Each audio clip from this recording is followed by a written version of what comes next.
by film. 5, Stand by music. 4, Stand by announce. 3, 2, 1. And fade up.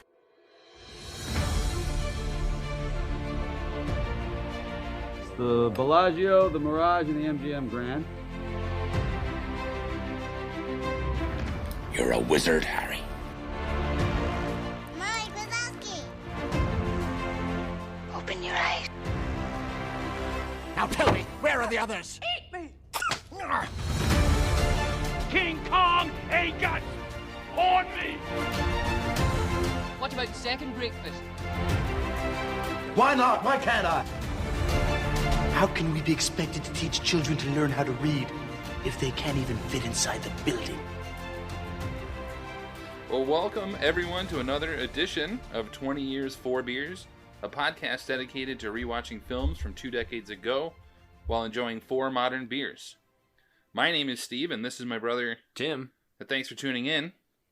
On this episode, we are bringing you our first remake of the podcast, second comedy, I suppose. So Brother was first. Yeah. And we did High Fidelity, but really our second comedy. Today, this episode, we are doing 2001's wonderful film, Ocean's 11.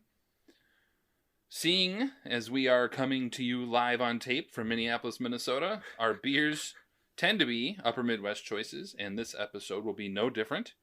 On that note, our first segment is Drinking Buddies. Come on, not my fucking beer. Where we take a look at our beers for the forthcoming movie. Theme beers have been a norm lately, but for this episode, I could not really come up with much of one that wouldn't be pulling a Tim and really extending the justification for a theme. A loose interpretation. Yeah, and I couldn't do it. So we're going to slum it on this. And so, Tim, who are our drinking buddies for Ocean's 11? Thank you. We have the Brewing Project out of Eau Claire, Wisconsin. Their Resist Milkshake IPA series, and this one is their Creamsicle Resist with Citra, Mosaic, Milk Sugar, Mandarin Orange, and Vanilla to round that out. I always love milk sugar. Yes. I know it's a thing, but milk sugar is great. Just say sugar, man. It's all good. Then we have from LTD Brewing out of Hopkins, one of our favorite places, the Nutty Nightmare number 2, not to be confused with the number 1. Yep. Their second version of this, it's the Vanilla Hazelnut Coffee Stout. Then our friends at Falling Knife in Minneapolis, their Fun Storm, their Tropical Fruited Sour with Fun Dip. I'm super curious about this, man. I cannot wait to try it. Yeah, released this week. And then rounding out our top 4, we've got from Montgomery Brewing out of Montgomery, Minnesota, their Groot Slang Barrel-Aged Imperial Stout that we'll end on. So, that's going to be formidable. Looking forward to that. Nice. Well, thank you, sir. Of course. Well, I cannot imagine people not being familiar with Ocean's 11, but in case they're not, the film follows recent parolee Danny Ocean, played by George Clooney, and his friend/cohort Rusty, played by Brad Pitt, who form a crew to rob 3 Las Vegas casinos of $150 million. The money is not the only motive Ocean has. He is also trying to win back his ex-wife and screw over her new boyfriend who owns these casinos. What follows is a modern twist on an old-school heist movie and is just a delight of a film. The film is directed by Steven Soderbergh, written by Ted Griffin, and stars basically everyone in Hollywood from the early 2000s. George Clooney, Brad Pitt, Julia Roberts, Matt Damon, Don Cheadle, Andy Garcia, Casey Affleck, Scott Conn, Carl Reiner, and Bernie Mac, to name just a few. Yeah. There are others, including Oscar-nominated Elliot Gould. A murderer's row. Didn't make the list. No. Until just then. Tim, you have initial reaction from, or remembrance from Ocean's 11 at all? Not really. I mean, it's one of those movies that I watched all the time after it came out and just thoroughly enjoyed it when I saw it in the theater. And it was one of those things that I remember thinking, there's always that chance of so many people being involved in a movie like this where it's going to just not live up to that hype. Because I remember thinking like, oh my gosh, that's so many people. And it totally delivered, I remember. But then I can't remember really ever like thinking, oh yeah, I saw it here or like that thing. And I probably haven't seen it in like probably 10 years. Really? Even though it's been something I know I always enjoy. Just, it's one of those things of like, it's not really on my radar that much. Yeah, I definitely watch it more often. It is a movie that I like to have on in the background sometimes. But It's probably been a couple years since I've seen it too. Sure. I don't have many memories of this movie though, of seeing it in the theater. Yeah. You know, and we've talked about with other movies having like actual memories of seeing it in the theater, some stronger than others. Yes. And this was one that I was like, I don't recall seeing this in the theater, even if I did, and I have a pretty good memory of that. So, but it does stand out as a movie that I love. It's just not one that I had a great memory of as far as back in the 20 years ago seeing it. Totally. On that note, that brings us to our next segment, which is the social network, If you guys were the inventors of Facebook, you'd have invented Facebook. where Tim and I take a look back at reviews from the time, at the quote pros, maybe what they thought. And so Tim this week took a look at our social network, and what did you find? The IMDb rating is 7.7 out of 10, so pretty popular with fans. Also across the board for most reviews, very popular at the time. I didn't see many kind of negative, if you will. Some were kind of okay with it, but ones that stood out to me, friend Peter Travers of Rolling Stone said the whole film is relaxed, a caper with no guns, no gore, and scant swearing, and is the coolest thing around. Owen Gleiberman of Entertainment Weekly, Ocean's 11 is made with so much wit and brains and dazzle and virtuosity that the sheer speed and cleverness of the caper hits you like a shot of pure oxygen. This might be my favorite one, just relative to who wrote it. Our friend Roger Ebert, You love Rog. big man. It's a nice like staple to have every time. Yeah. 3 stars out of 4. But this might have been his laziest review. The crux of it was, the film didn't shake me up, and I wasn't much involved, but I enjoyed it. Which I'm like, award-winning critic at the time. That's your professional review of, yeah, I saw it. I enjoyed it. Cool. Thanks, Raj. At the time, Academy Awards, probably not surprising, it wasn't up for anything that year. Despite the stellar people involved, it was just one of the crowd-pleasing lurk. So that's one that stood out. Well, I think we're going to watch the movie, so sit back and enjoy, crack open a few of your own beers, and watch along with us. Released in 2001, directed by Steven Soderbergh, and released by Warner Brothers, this is Ocean's 11. Look, just out of curiosity, which casinos did you geniuses pick to rob? The Bellagio, the Mirage, and the MGM Grand. Those are Terry Benedict's casinos. Is that right? That's right. You guys, what do you got against Terry Benedict? What do you have against him? That's the question. He torpedoed my casino.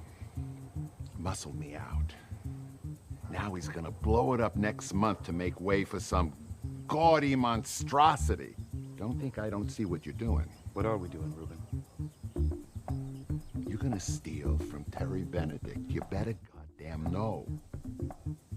This sort of thing used to be civilized. You'd hit a guy, he'd whack you, done. But with Benedict, at the end of this, he better not know you're involved, not know your names, or think you're dead, because he'll kill you, and then he'll go to work on you. Welcome back to 20/4, where we have just finished Ocean's 11.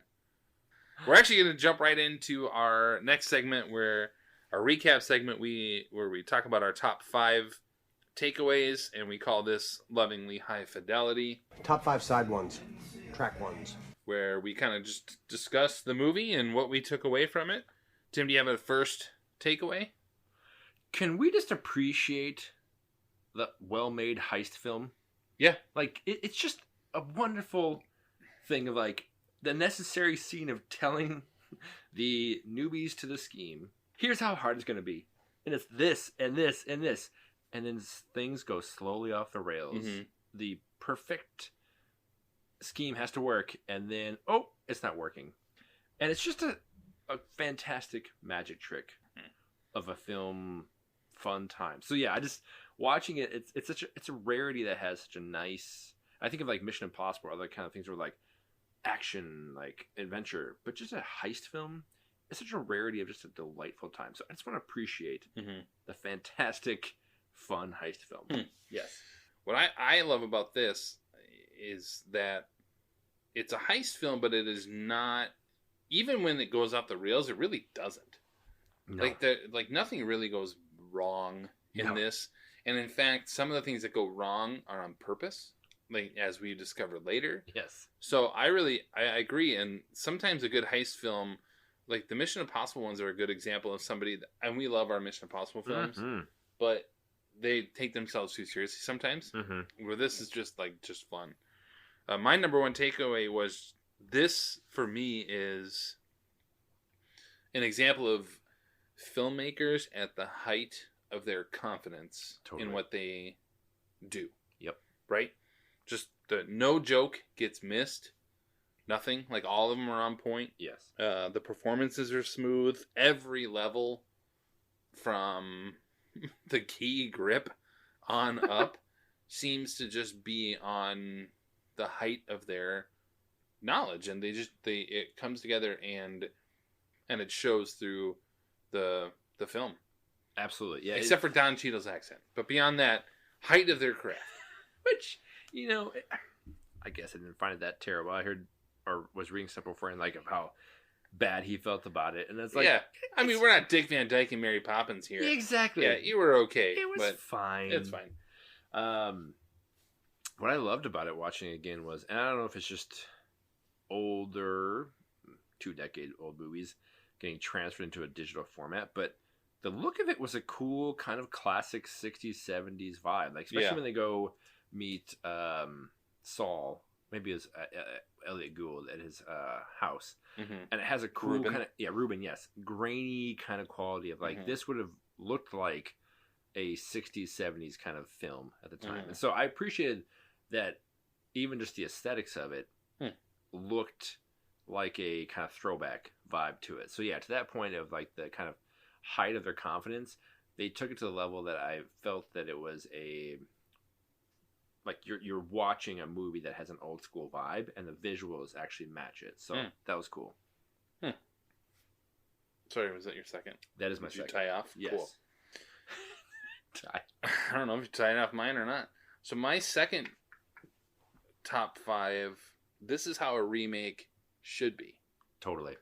Of like, take an original idea and don't just redo it. Yep.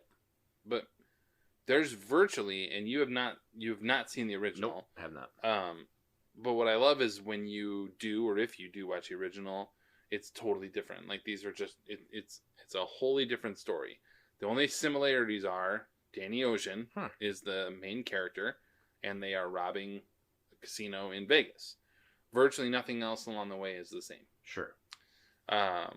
There's no cell phones. Right? Yeah.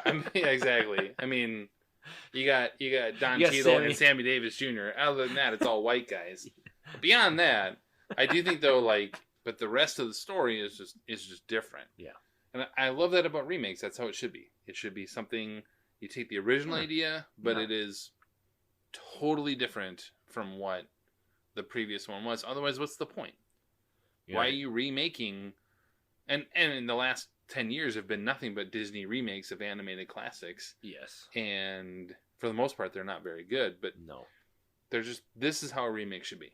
Absolutely. Yeah. Where you take the idea of it and feel like that's updated for modern audiences and have a different maybe spin to it.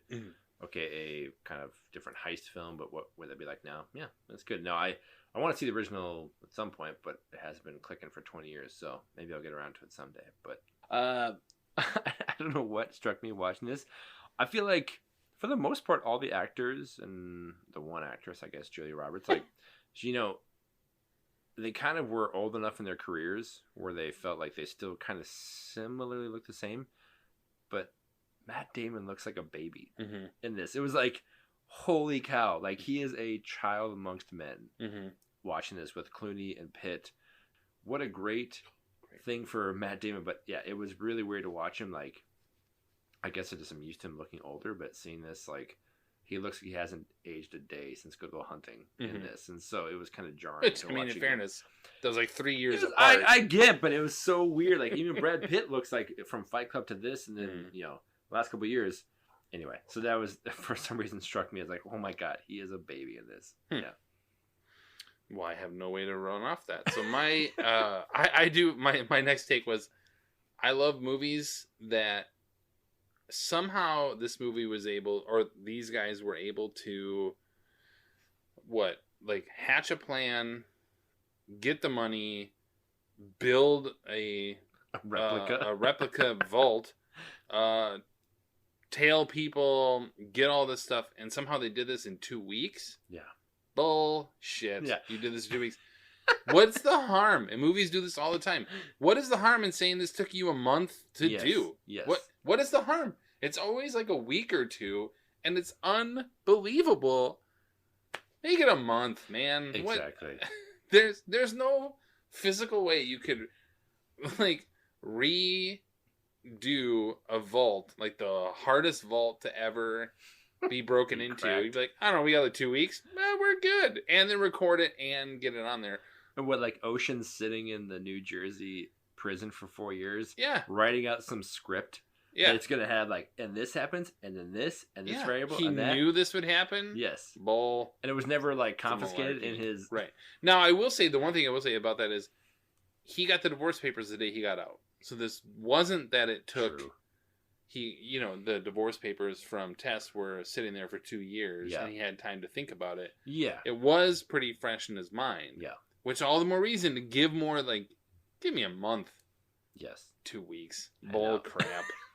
My next one here was watching this. Holy God, George Clooney is a movie star. Mm-hmm. You just watch it and think he is so effortless and just has a presence that is rare to find in that kind of leading man to carry a movie like this, because he has the suave, just debonair attitude.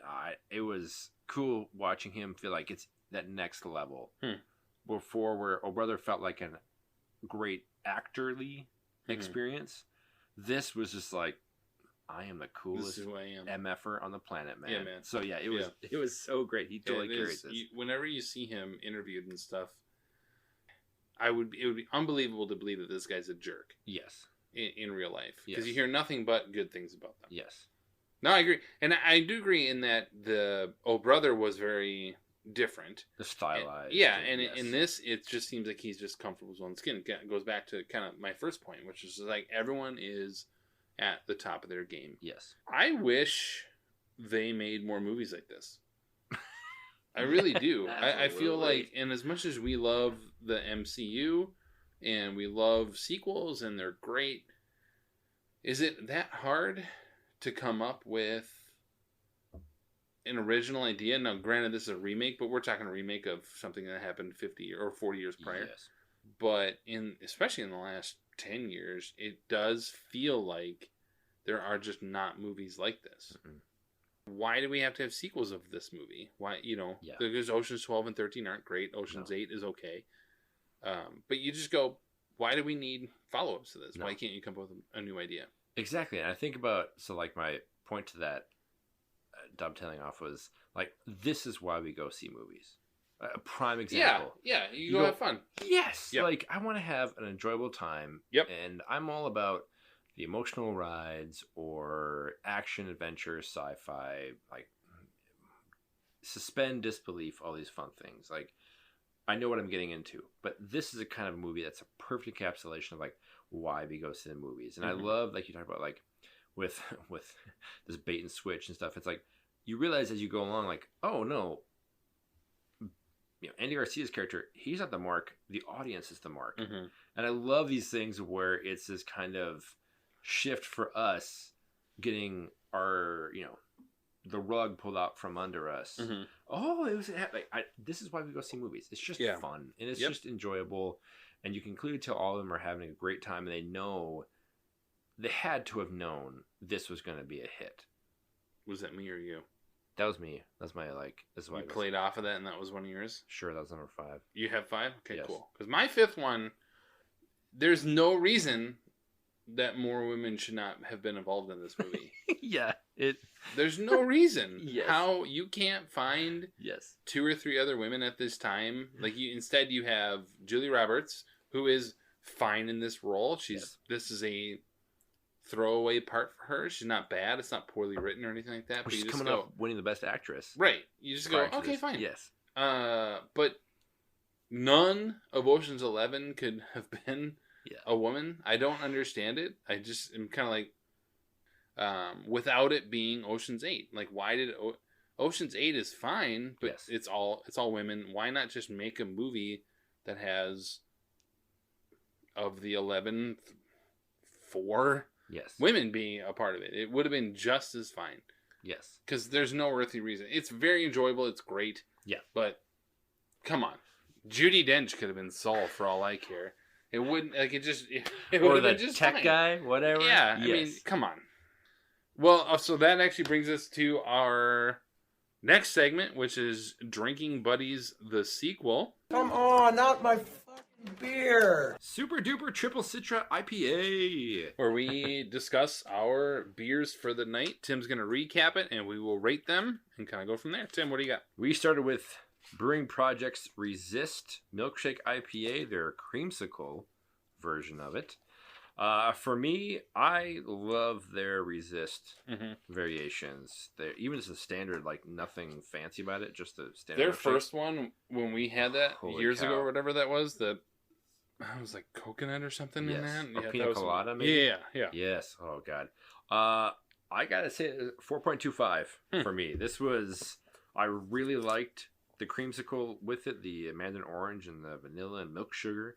I thought it was very good. It wasn't maybe to the level of the other ones they've had. Like, it kind of was almost too orangey, but anyway, it was solid. I liked it a lot. Yeah, I actually rated this higher than you. I had a 4.5 in.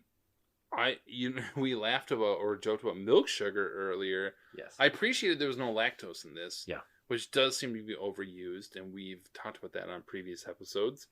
And maybe milk sugar is like a different version of that, but it did not have the sort of like milky aftertaste to it. It did have a lot of chunks in it, and I don't know what that was. It had a lot. It was chewy at the end. Yes, but I really loved the flavor of it. It was 4.5 for me. It's been a while since I had a Resist. True. Of anything, but I really enjoyed it. So I liked it. Yep, that's good. Then we went on to decide to go change it up with the LTD Brewing Nutty Nightmare Vanilla Hazelnut Coffee Stout. For me, it was a 4, and which is not a bad thing. It was a good blend of the vanilla. The hazelnut really came through, which I liked. The coffee was maybe overpowered a bit by the hazelnut, but still I could kind of have hints of it. But no, it was good. I liked it. It was good. Again, I'm overrating you. 4.25. The coffee, though, for me on this one, it wasn't about the flavor. It was about the effect, right? Like, so it. True. It was more that you do catch the coffee flavor, but it sort of like it hits your tongue differently. This was better. Yeah, but I like it's a good balance of it. It's a good beer. I liked it. Yep. It was. It felt like it was a good ratio amongst. I could actually taste the vanilla hazelnut. Yeah, coffee you can taste together. all three. It wasn't overpowering. Yeah, I agree. It was good. And then we went to this is a fun one. The Fun Storm Tropical Fruited Sour with Fun Dip from Falling Knife. It looked like Ecto Cooler. Yeah, it did. The old whatever high C Ecto Cooler. It was surreal having it pour. Be like, how is this that it's green? Odd. It was a great fruited sour, and then the Fun Dip. It was really weird, but in a good way. I gave it a 4.25 for me. I was surprised. I don't know. It didn't add too much, but it didn't necessarily. I could tell it was there. Yeah, but it wasn't like a overpowering, just crazy amount of sugary Fun Dip. Anyway, I was surprised. Yeah, it was quite good. Yes, I also have a 4.25, and I think it was very unique. Yeah, and I think uniqueness, when it's done well, should get you points. It should get Yeah. Oftentimes, and we've had on this podcast, of beers like it's a bit much. You don't need this much in it. Yes, it's unique. You could taste the sugar, and yet it wasn't just sugar. It was very abundantly clear for those of us who grew up with Fun Dip that this was Fun Dip. Yeah, you could taste it. It hit your tongue in such a way. Yeah, you're like, oh man. And I know at the brewery they're selling the sticks or whatever to dip in it. There was a part of me now wishes I had actually gotten Just some dump sticks. the whole thing just to and- try and dip it and see if it tastes the same. And then we ended on Montgomery Brewing's Groot Slang Barrel Aged Imperial Stout. Mm-hmm. A formidable beast at 10.3%. It's 10.3? Yeah, Wow. 10.3. Right. It was a 4.5 for me. Hmm. I really liked that the barrel aged taste came through. A lot of times I find them to be pretty muted, where it kind of adds a little bit of a hint to this, but this felt boozy to me, and I could taste the, I guess, whiskey or bourbon or whatever. It was quite Jim good. Beam, actually. Yeah. Hey, there it is. No, I can smell it. Yeah, it came through. I liked it a lot. It was a good barrel aged that I could see this if they put in a bottle, having it for a couple of years, and then putting it open. But yeah, I liked it a lot. 4.5. I did not love it as much. Too much? No, for me, and maybe it's that I don't like Jim Beam, but I tasted more barrel than I did bourbon. I tasted more wood and sort of like that sort of. I had it as a 3.75-4 kind of range, Gotcha. you know. So it's not like it's bad. No. I adore Montgomery Brewing. So this is a brewery that they know what they're doing. Yes. And this is really good. It's a 4 for me. I just for some reason didn't taste the bourbon or whiskey as much as I did the barrel. Cool. Well, our next segment then, I think, as I look through my notes, since I don't have my computer, we have Hot Shots and Hot Shots Part 2. You're American. Yes, from America.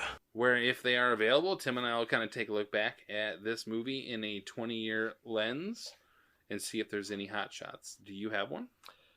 I do. Well, then you can go first so I can think of mine. It's... we somewhat hinted on it or touched on it before, but watching it again, I haven't watched it in quite some time, but I know I liked it. I was very impressed with it when we watched it 20, 15 years ago, whatever, but it is really rare to watch it now and feel like this was so effortless of how it was made and put together. The humor is subtle. The music adds to the atmosphere. It's not overwhelming. It's just a cool kind of old school vibe to it. And the rapport between the actors is clearly genuine. It's coming across in terms of, especially George Clooney and Brad Pitt. They are... Wouldn't it disappoint you if they hated each other? Yeah, in real there's life? First time we met and we never saw each other again. Oh my god, this guy's a son of a bitch. Exactly, he's a terrible a-hole. They just have such a great rapport. So when they first meet in that card game, you're like, alrighty. It's a subtle thing that you don't have to address, but you can feel it.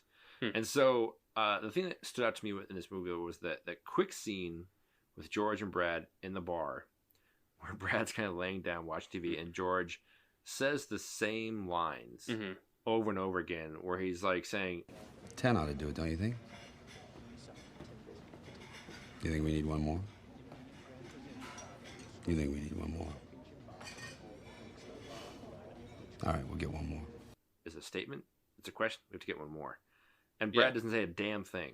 Yeah. But then Clooney comes out and is like, yep, we need need one one more. more. Yeah. That to me is the perfect example of this film, where it's so clever and interesting and just effortless, where one actor can have these repeated lines but different tones and just make it work. So yeah, I feel like it's like we said before, they don't make these much. It feels like even 20 years from now or ago, it's just it's hard to, I think, encapsulate the effortlessness of everybody clicking together. I loved it.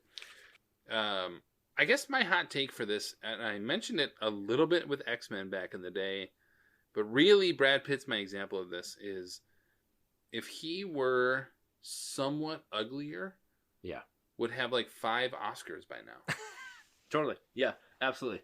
Yes. He, for the first 20 years of his career, he was the beautiful guy, but when you look back at it and see his work, the actual work on paper, you just go, come on. And it's, Paul Newman was this way, in that he was always as beautiful, and he was, everyone loved him, but it overshadowed his career. Yes. And now later in life, you know, he's got 2 Oscars now, one for producing 12 Years a Slave and one for acting, rightfully so. But you just go, it took this long? Yes. You know, I mean, it took this long for people to really respond to him. And I don't know if, you know, people understand how hard it is to be a rich white actor in Hollywood. It's tough. It's tough. Yeah. And so I really feel for him. But I do think, aside from that, I'm not saying like we should feel sorry for him, but it's interesting to look back on it and say, if he were somewhat less good looking, yeah, he would be more, oddly enough, he would be more accepted from a like critical acclaim standpoint. No, that's true. He is, I definitely think, one of the most underappreciated, which is weird to say for his marquee name. Yeah, I mean, it's Brad Pitt. Yes. You know, it's Brad Pitt. Yes. But when you really think about it, yeah, you know, his work, yeah, he did, yeah, he's fantastic, and he's great, so, and he's so good in this. Yes, and he's so good. Well, that's going to bring us, I think, to our final segment of the episode, which is Quiz Show. The exciting quiz program 21.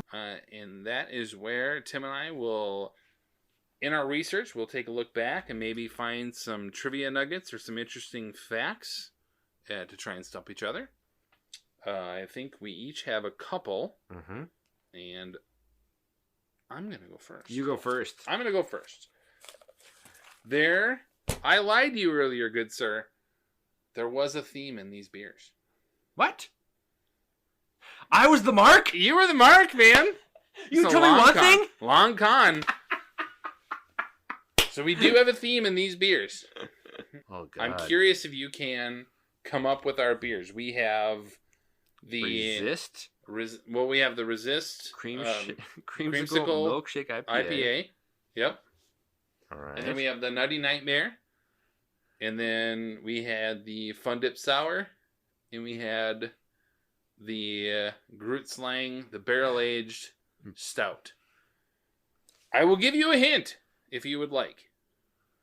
I'm going to break this down. Oh my gosh. If you break these down, you've got ice cream, fruit, nuts, coffee, whiskey, candy. Is it what Brad Pitt's eating in this movie? Yep. Oh, this is my favorite theme so far. Abso-freaking-lutely, man. All of them. Yep. If you really break it down, the creamsicle's a bit of a stretch. Oh my god. But no, yes, he's eating ice cream. He's eating ice cream, yeah. Well, you have the racetrack. He's got like an orange Yeah, thing it's like a fruit cup thing. Yes. Correct. Yep. Oh my god. Ice cream, fruit, nuts, coffee, whiskey, candy, or bourbon, if you will. Yeah. I was totally hoodwinked. Yeah. Well done. Thank you. Oh, he's drinking the bourbon at the he's got the bar at the beginning. He's got coffee the earlier. Poker. Yep. Oh man. He's eating nuts at one point. He's got I the fruit. don't know He's got what the ice to cream. do with... Well done. You said I have to do that. Oh There man, you go. that's good. All right. So George Clooney was not originally cast as Danny Ocean. The original actor had to drop out due to conflicts with filming another movie. I feel like if I mention it, it might give it away, the movie. But he was, however, a cameo in Ocean's 12. Do you know who that actor is? I can't recall. Who was it? He was filming Unbreakable. Really? Bruce Willis? Bruce Willis. I did not read that. Yeah. Well, From what all I read right. online of who was cast and he can make it work anymore. Which is why they brought him in for Ocean's 12. There you go. Which would not have worked. No. In this. Oh my gosh, no. How terrible would that have been? Oh my gosh. And I like Bruce Willis. Yeah, in some things for sure, but John McClane would not have been good in this movie. No. No. All right, so my second one, Casey Affleck and Scott Conn. Yeah, the Mormon Yeah, twins or whatever. were not the original choices for Turk and Virgil Malloy. Those roles were supposed to be played by Luke and Owen Wilson. Sure. But they had to drop out to film what other 2001 classic film? Tenenbaums. Yep. Really? Yeah. Apparently, also they wanted Danny Glover to be Bernie Mac's character. Interesting. Apparently, also that he was not necessarily supposed to Because of Tenenbaums. Right, and so Oh, apparently yeah. he also I think Luke and Owen Wilson actually said yes to this movie, but they dropped out for scheduling conflicts. But Danny Glover said no because of Tenenbaums, so he Sure. wasn't officially in the movie. He's like, no, I'm going. Yeah, that but way. he already had that one. So, but yes, Wow. Luke and Owen Wilson. It was a great casting with Affleck and Khan in Yep. terms of like, they're not really brothers. No. So clearly not, but Yeah. like they were so antagonistic, like it totally worked. Mormons. Yes. Oh, that's good. I didn't know. There you go. So following the stretch that Soderbergh, the director, had from 98 to 2001 at this point, which is 98's Out of Sight, Mm-hmm. then The Limey, Mm-hmm. Aaron Brockovich and Traffic, both up for Best Picture, and then Ocean's 11. That's a great stretch. Yeah. But anyways, Warner Brothers, the studios that did this, Mhm. asked him to direct a remake of a Swedish psychological thriller for American audiences. But Soderbergh declined and insisted that they work at that time with an up-and-coming director. Can you name that director? For that remake that came out in 2002. Speaking of remakes. I wanted to say Fincher, but that's No. too old. That's Girl with the Dragon Tattoo is after That that was by after, a while. yeah, it was like 2010. Who you got? Insomnia. Christopher Oh, Nolan. Nolan. Yeah. Oh yeah. Coming off of Memento, which They we'll talk wanted about later. Soderbergh to make Yes, Insomnia. Insomnia. Good. And he said, Lord. nope, go to Nolan. Wow, that would not have worked So our trivia is all about what the near misses of what could have been. for sure. Yes. Wow. What's next for us? Do we know? I think Memento was our next one. I think it was because it was about then. Yeah. So Yes. Memento is next. But that actually brings us to the end of our most recent episode. We want to say thanks for listening and for clicking that like or subscribe button on your devices. Follow us on Twitter at years_beers. Head over to 20years4beers.com for more information. We'll have a list of our beers and movies that we talk about. Mm-hmm. Yeah, so thanks for listening. Thank you. And tune in next time where we will talk about Memento. Thanks. See ya. Bye.